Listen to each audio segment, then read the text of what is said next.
Hello and welcome, I'm Joshua Barnes and you're watching NewsX World. Let's first take a look at our headlines. US President Donald Trump has defended his tariff policy after China hit the US with a 125% retaliatory tariff. The White House says Trump is still optimistic over a China trade deal as investors grapple with the tariff-driven market swings.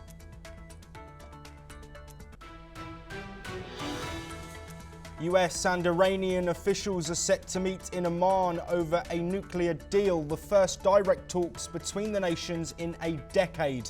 The meeting comes amid threats from President Donald Trump of military action if a deal isn't agreed upon.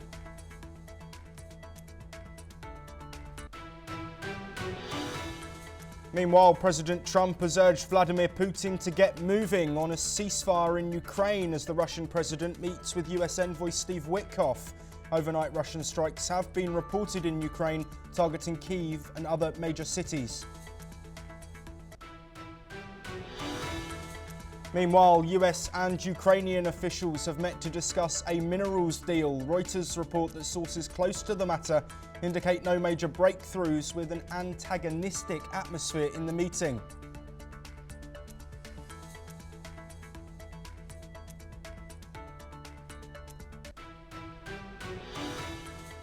Further deadly Israeli strikes have been reported in Gaza as US President Donald Trump says progress is being made in hostage negotiations. The Hamas delegation is headed to Cairo for talks as Israel submits a softened hostage deal proposal.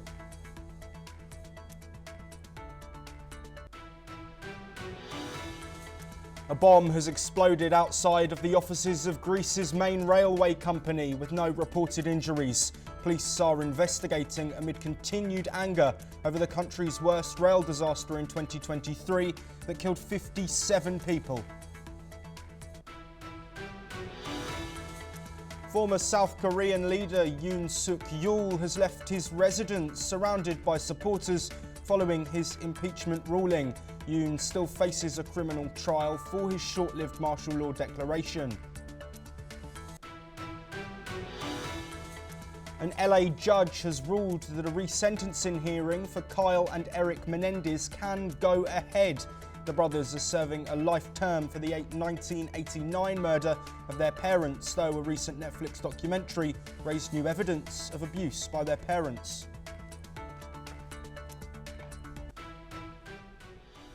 Taiwan and the United States have held their first direct talks on tariffs. The virtual meeting focused on reducing trade barriers and strengthening economic ties.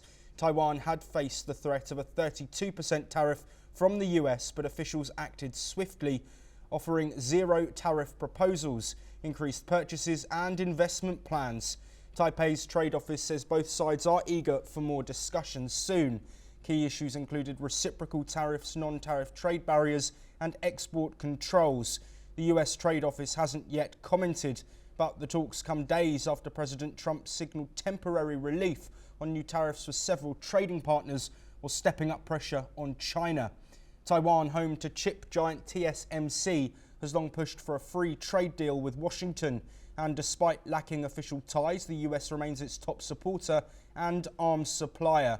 With China intensifying pressure, Taiwan says its people alone will decide the island's future. Moving on, and high-level nuclear talks between Iran and the United States have begun in Muscat, Oman, marking the most significant dialogue since the collapse of the 2015 Iran nuclear deal. Iran's Foreign Minister Abbas Araghchi has already met with Omani officials ahead of the negotiations. The US delegation is led by President Trump's Middle East envoy Steve Witkoff. President Trump, speaking aboard Air Force One, warned that failure to reach a new deal could lead to military action. "I want Iran to be happy and prosperous," he said, "but they can't have a nuclear weapon." Here is his official statement. Only that. I want them not to have a nuclear weapon. I want Iran to be a wonderful, great, happy country, but they can't have a nuclear weapon. And we're negotiating with them on Saturday. Meanwhile, Tehran says it seeks a fair and implementable agreement with top advisor Ali Shamkhani, noting that key proposals are ready. Talks are expected to be indirect, with Oman's Foreign Minister Badr bin Hamad al-Busaidi acting as the mediator. Tensions remain high, and if no deal is reached, Iran may expel UN nuclear inspectors. Washington calls that a dangerous escalation. The 2015 accord has curbed Iran's nuclear capabilities in exchange for sanctions relief, but it was abandoned by Donald Trump during his first term.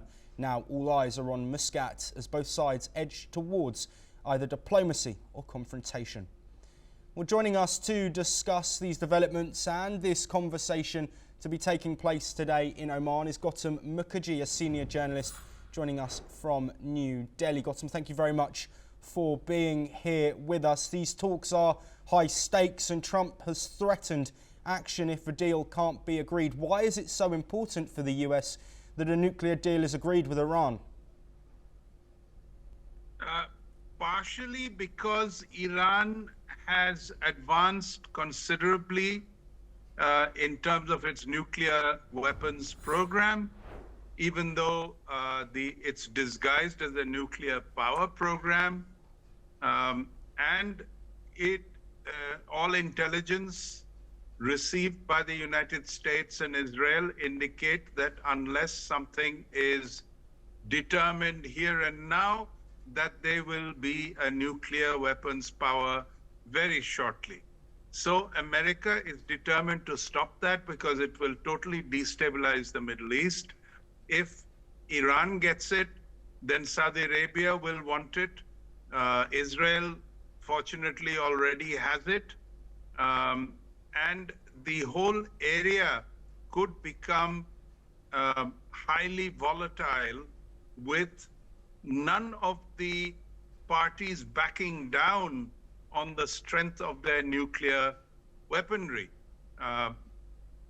Israel does it on the basis of its conventional muscle, backed, of course, very amply by the United States. Iran is on its own, but it does have a good relationship with both Russia and China. And so nuclearization of Iran will also mean something of this axis insisting on its way in the Middle East in many matters, and will completely change the power dynamics. That is why Trump is insisting that they either back off in verifiable terms from the nuclear weaponization, or they will attack with military power, which has already been assembled on 2 aircraft carrier groups, as well as in Diego Garcia. So Trump is very serious about it, and Iran realizes this, which is why they have come to negotiations, which they earlier said they wouldn't have, in Oman, which has for long been an intermediary when it comes to Iran. Yes, Gautam, Iran's saying that they want a fair deal. What will that entail? Well, a fair deal will be face-saving in terms of probably America agreeing to verifiable nuclear power and not nuclear weapons. So both sides will get some kind of face-saving out of it if that were to happen. Absolutely. And Gautam, to end this discussion, you mentioned there the wider regional tensions that are ongoing. What ramifications could these negotiations have, given Iran's attack on Israel that we've seen already, and their proxy groups waging war with Israel directly over the past year and a half or so? Well, it's not backing down so easily. Iran has created yet another militia group in Syria to both oppose the interim Syrian government and support the Hamas and the Hezbollah in their battle with with Israel. So, given the right opportunity, I'm pretty certain that both Israel and America would like to blunt Iranian power once and for all, but the difficulty is it might get out of hand because China and Russia will not stand by, particularly China, given the circumstances on the tariffs and so on with America. They're quite likely to back Iran with materials. Turkey could also, even though it's a NATO power, could get involved. Turkey is backing the Syrian current interim government, but it is also not averse to backing Iranian efforts. So it's a very complex situation in which war is a difficult solution because it could spin out of hand. Now, it depends on how much brinkmanship is employed by the Iranians. If they keep on being recalcitrant, I'm fairly certain that Trump will not prolong this, he will attack. Gautam, thank you very much for your insight on this matter. You will be staying with us, but first we head to Europe, and according to Ukraine's Air Force, Russia has launched a massive overnight drone assault on Ukraine, with 88 drones targeting multiple regions. Kyiv was among the hardest hit, city officials have reported. There were 4 people injured and several warehouses set ablaze. One person was also wounded in Kharkiv. Ukrainian air defences intercepted 56 drones, while 24 were diverted using electronic warfare. Despite these efforts, damage was reported in 5 regions, including Dnipro and Odessa. Debris destroyed a private house and commercial facilities in Kyiv, causing widespread fires. Mayor Vitaly Klitschko has confirmed these casualties.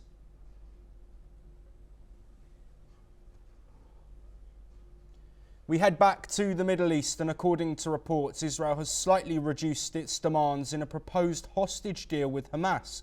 After weeks of deadlock, Israel now seeks fewer than 11 hostages it initially demanded in response to a new Egyptian brokered proposal that envisions the release of 8 living hostages. Israel insists that those hostages be freed within the first 2 weeks of a proposed 45-day ceasefire. A Hamas delegation is now en route to Cairo for further talks. Israel is also seeking to return the bodies of 16 held in Gaza and offers to exchange bodies of Gazans held in Israel. Additionally, it has proposed lowering the prisoner to hostage exchange ratio. The deal discussion follows Prime Minister Benjamin Netanyahu's meeting with US President Donald Trump. Meanwhile, the humanitarian toll continues to rise as the Gaza Health Ministry reported 50,912 Palestinians killed and 115,981 people injured since the war began on October the 7th, 2023. Well, joining us once again is Gautam Mukherjee, a senior journalist in New Delhi. Gautam, thank you for sticking with us. Reports of this Israeli deal, the weakened Israeli deal, looking towards a hostage release. How important is it that Israel have maybe compromised slightly on their initial demands to try and work towards the freeing of hostages and an end to fighting for at least a 45-day period? Yes, well, this is important from the Israeli government point of view to not be stuck in an impasse with the Hamas on hostages. They have not let up on the military action on Gaza and the Hamas. They have also occupied a great deal of Gaza with a view to retaining it. So the pressure has been mounted across the board, both in terms of capture of territory that they may not return, as well as some degree of compromise shown in order to try and bring the hostage crisis at least to an end. Hamas just as resolutely hangs on to the hostages as its best bargaining chip, which both embarrasses Israel the longer it goes on and gives Hamas room to maneuver and possibly get some outside support from countries like Egypt and Qatar. So the situation in the hostage crisis may or may not end up with a final resolution, but it will certainly make some progress. Yes, Gautam, that progress, of course, looked at by the families of hostages, dead and alive, still being held by Hamas, as absolutely vital. Also, for the people living in Gaza, we know the humanitarian situation is worsening. A UN report earlier on has suggested that strikes targeting women and children have been recorded, 36 of them in recent times. How important is it that these strikes from Israel are targeting Hamas operatives and the damage to civilians is limited? I don't know if there's very much left of the civilian structures, excuse me, to destroy. As far as the Hamas is concerned, they're very difficult to eliminate because they have miles of tunnels into which they go and hide whenever there is an air attack, and they're also very difficult to find in a ground attack. So the process goes on, and eventually there has to be some kind of political settlement. But as long as Iran is recalcitrant, they have backing and finance and weaponry to not finish the conflict. Yes, Gautam, I'm glad you mentioned Iran there, of course, speaking earlier in the programme. The US obviously negotiating with Iran today. How important is US intervention in these peace negotiations, these Cairo meetings that are taking place, given that Donald Trump was so influential and his administration was so influential in that first ceasefire? It's hard to say, because I think the concentration, as far as the United States goes, will be in these direct, quote, indirect talks in Oman. If these are fruitful, then other things will fall in place. The Egypt negotiation is too narrow in focus, basically on the basis of just the hostages, and this by itself may not interest America enough to get seriously involved. Gautam Mukherjee, thank you ever so much for joining us on both of those topics there.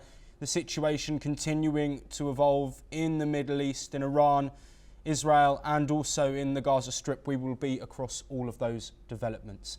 But we now move on, and in Nepal, the search for two missing climbers caught in an avalanche on Mount Annapurna has been officially called off. Nagimi Tashi Sherpa and Rima Rinjay Sherpa, both experienced mountain guides, were transporting oxygen cylinders for an upcoming summit when they were swept away. Rescue efforts continued for 5 days, involving 2 helicopters and a team of climbers, but no trace of the men was found. Expedition organisers say it's no longer possible for anyone to survive under such deep snow and ice, and continuing the search would only endanger more lives. Meanwhile, the region has also been grappling with extreme weather. In India, at least 69 people have now died after thunderstorms and lightning struck Bihar state and surrounding areas. Scientists warn that back-to-back weather events is a growing trend. Climate change, driven by fossil fuel emissions and warmer oceans, is fueling more intense and unpredictable storms across South Asia. We now head to Europe, and a bomb has exploded outside the Athens offices of Hellenic Train, the company tied to Greece's deadliest rail disaster. Police say there were no injuries and the building remains intact. Anonymous calls had warned of the attack. The device was hidden in a backpack placed on a licence plate-free scooter. Bomb disposal teams arrived too late to prevent the blast. The explosion happened near hotels and tourist hotspots, prompting a hotel evacuation. This attack mirrors a similar one at Greece's Labour Ministry earlier this year. Hellenic Train, owned by Italy's state rail group, has faced heavy scrutiny since the 2023 Tempe crash that killed 57 people, mostly students. Over 40 people are being prosecuted. A trial isn't expected, though, until later this year. Meanwhile, Parliament has referred a former junior minister to justice over his actions at the crash site, accused of destroying key evidence. He denies any wrongdoing. We move on now to South America, and Ecuadorians head to the polls this Sunday to elect their next president. It's a runoff between incumbent Daniel Noboa, a young businessman, and leftist lawyer Luisa Gonzalez. The two candidates were neck and neck in the first round, each getting over around 40% of the votes. Since no candidate secured a clear majority, the elections are heading for a second round. Crime is the biggest issue for most voters. Violence, kidnappings and extortion have surged in recent years, linked to drug trafficking from neighbouring Colombia and Peru. Noboa had declared an internal armed conflict earlier this year, deploying troops to the streets and labelling gang members as terrorists. Homicide rates have fallen but remain far above pre-pandemic levels. Gonzalez promises a different approach but also supports tough anti-gang crime measures. Jobs and the economy are also another key issue. Noboa wants to create 1 million jobs through private sector incentives, while Gonzalez aims to double that through public investment. More than 13 million Ecuadorians are eligible to vote. Although early voting has already begun in Ecuador, with ballot boxes being delivered to the elderly and people with disabilities, the winner of this election will serve a full 4-year term. Let's listen in to what the incumbent Daniel Noboa and rival Luisa Gonzalez have said. Fuerte que nunca. Este domingo va a ser el recordatorio de que este país pudo salir del hueco, pudo salir de sus problemas, caminó hacia adelante y escogió un joven presidente una vez más, porque Ecuador ya tiene presidente, Ecuador ya tiene su luchador. Ese luchador es Daniel Noboa, sí, presidente de los ecuatorianos para el periodo 2025-2029. Muchas gracias. Hoy aquí, gracias. Se acabó el odio, se acabó la confrontación. Esta unidad, queridos hermanos, no es para ganar una elección. Esta unidad es para trazar una agenda de ruta que lleve al Ecuador al desarrollo, a la justicia social. Well, we stay in South America, and President Javier Milei declares that Argentina's economy is set to grow like never before. This comes after securing $42 billion in international assistance. The funds come from 3 key sources: a $20 billion IMF bailout, $12 billion from the World Bank and $10 billion from the Inter-American Development Bank. Let's hear what Milei has had to say. Han quedado asentadas las bases para la estabilidad y el crecimiento sostenido para el mediano y largo plazo. De aquí en más, la economía real de los argentinos mejorará en el marco de dicha estabilidad y crecerá como nunca antes. Well, in his national TV address, Milei also said that Argentina is set to see the strongest economic growth of the next 30 years. Finance Minister Luis Caputo confirmed that $19 billion will arrive in Buenos Aires within 60 days, including an immediate $12 billion disbursement from the IMF to help stabilise the peso. The World Bank has already committed $1.5 billion in short-term funding. IMF Managing Director Kristalina Georgieva praised Milei's impressive progress, describing the plan as a strong vote of confidence in his bold economic reforms. Milei, who identifies himself as an anarcho-capitalist, has implemented sweeping spending cuts and deregulation. This fresh wave of support represents a significant political victory as he works to rebuild Argentina's struggling economy.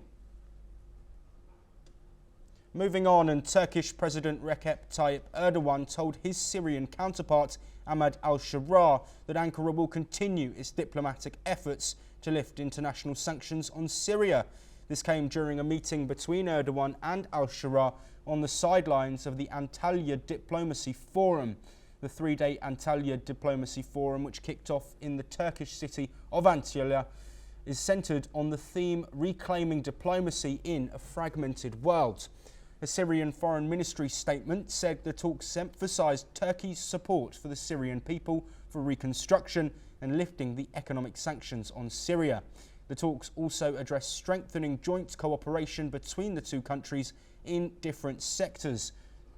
It was Sharaa's second trip to Turkey as leader after Erdogan welcomed him to Ankara in February. Turkey has suspended all trade with Israel as Erdogan has expressed his concerns with the Israel-Gaza conflict.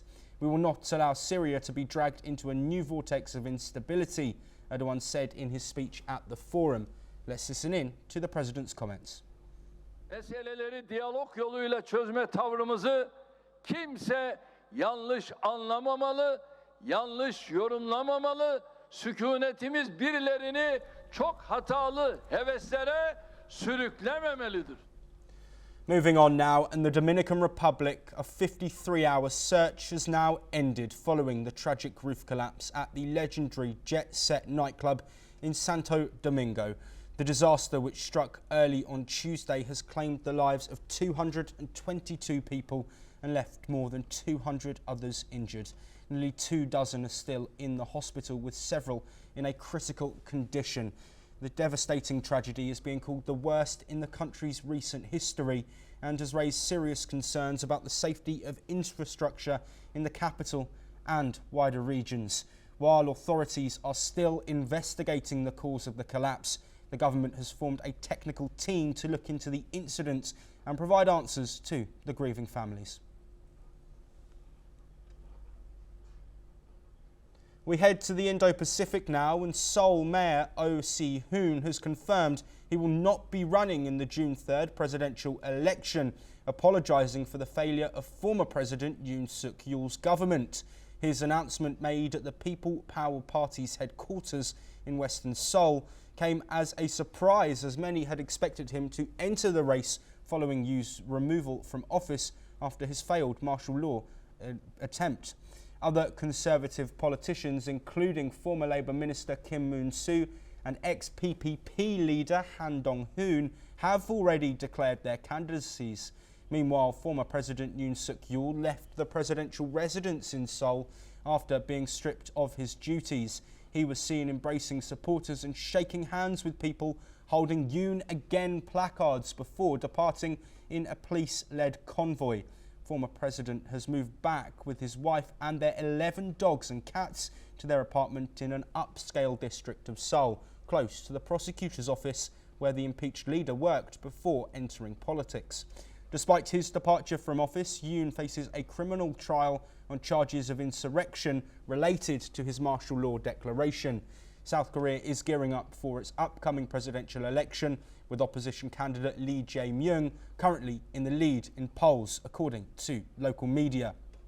Lee has unveiled his policy agenda, focused on steering the nation through the aftermath of recent political unrest. Gabon's coup leader Brice Oligui Nguema is looking to secure a 7-year mandate in the country's presidential election this Saturday, 19 months after overthrowing President Ali Bongo, whose family ruled for decades. Nguema is pitching himself as a change agent committed to fighting corruption. While he promises to diversify the country's oil-dependent economy, his campaign has been met with some scepticism. His main challenger, Alain Claude Billy by NZE, a former Prime Minister under Bongo, has questioned Nguema's credentials, insisting military men should return to their barracks. As Gabonese voters head to the polls, the outcome is expected to be a one-sided affair. Staying in Africa, and at least 57 civilians have been killed in Sudan's North Darfur region after a violent assault by the paramilitary Rapid Support Forces. Local activists say the RSF launched a coordinated attack on the city of Al Fasher and the Zamzam displacement camp nearby. Sources indicate the assaults involved heavy artillery, sniper fire and suicide drones. Al Fasher remains the last Darfur state capital under army control. By 5 p.m. local time, the civilian death toll had climbed to 32, according to local reports, including 4 women and 10 children under the age of 5, with 17 others injured. Earlier, RSF fighters also stormed the famine-stricken Zamzam camp, killing 25 more civilians, many of them children and elderly. The violence comes amid a deepening humanitarian crisis in Sudan. Reports indicate that over 1,000 Sudanese refugees have already fled or attempted to flee to Europe in early 2025. Let's listen in to what Olga Serrado, a UN High Commissioner for Refugees spokesperson, has said. Over 70,000 Sudanese refugees have arrived in Uganda, and others continue to attempt dangerous crossings to reach Europe. While the number of Sudanese arriving in Europe remains low, arrivals increased by 38% year on year in the first 2 months of 2025. We fear many more will have little choice. Nearly 13 million people have fled their homes to date, with almost 4 million crossing into neighboring countries. Displacement continued to grow in the second year of the conflict, with over 1 million people fleeing Sudan. New arrivals report witnessing mass killings, as well as experiencing systematic sexual violence and other human rights violations. Witnesses have reported that RSF combat vehicles entered the camp amid intense gunfire. The Resistance Committee, which is a volunteer group assisting civilians, called the attack one of the deadliest in recent months. That is all that we have time for, but we'll continue to bring you more of the latest news from across the world.